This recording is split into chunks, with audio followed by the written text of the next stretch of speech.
साथियों, डॉक्टर बाबा साहब भीमराव अंबेडकर जी की ये ऐसे उठी हुई उंगली का क्या महत्व है और ये उंगली का क्या इशारा है, आइए इसको जानते हैं। जैसा कि साथियों आप इस तस्वीर में देख पा रहे हो कि बाबा साहब भीमराव अंबेडकर जी सूट बूट में हैं। उनके हाथों में एक किताब है और उनकी उंगली कुछ इशारे कर रही है। तो आइए जानते हैं क्या है इसका महत्व। साथियों, एक बार क्या हुआ था, एक लड़का अपने पिताजी के साथ बाबा साहब भीमराव अंबेडकर जी की जयंती की रैली में गया हुआ था। जब वो रैली से लौट करके वापस घर आता है तो वो अपने पिताजी से पूछता है कि पापा, बाबा साहब भीमराव अंबेडकर जी हमेशा सूट बूट में क्यों रहते हैं।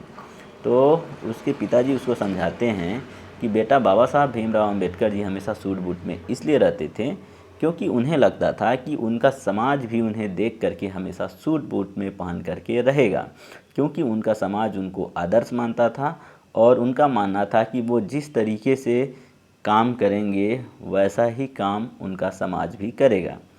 तो लड़का बोलता है, ठीक है पापा, लेकिन बाबा साहब भीमराव अंबेडकर जी के जेब में हमेशा पेन रहती है, उसका क्या मतलब है। तो उसके पिताजी बोलते हैं, बेटा तूने बहुत ही अच्छा प्रश्न पूछा।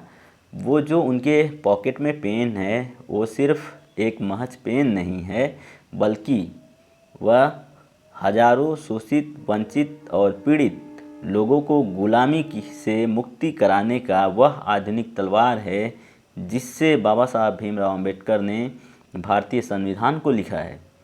तो फिर लड़का पूछता है कि पापा, क्या मैं भी अपने पॉकेट में जी पेन को रख के चल लूँ। तो बोलते हैं, क्यों नहीं, बिल्कुल चलो। तो फिर बोलता है कि पापा, एक आखिरी प्रश्न का और मेरा जवाब दे दीजिए।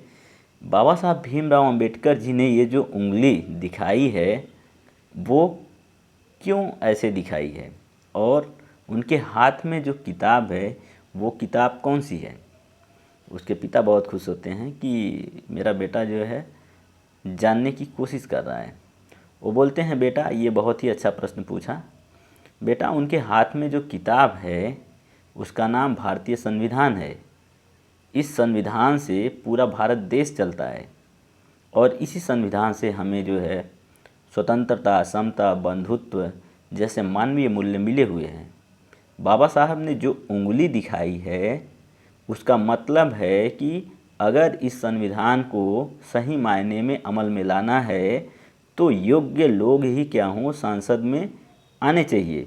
वह उंगली पे यह संबोधन करते हैं कि अपने अधिकार के लिए संसद में जाओ। तो बेटा बोलता है, थैंक्स पापा, आपने मेरे सारे डाउट्स को क्लियर कर दिया।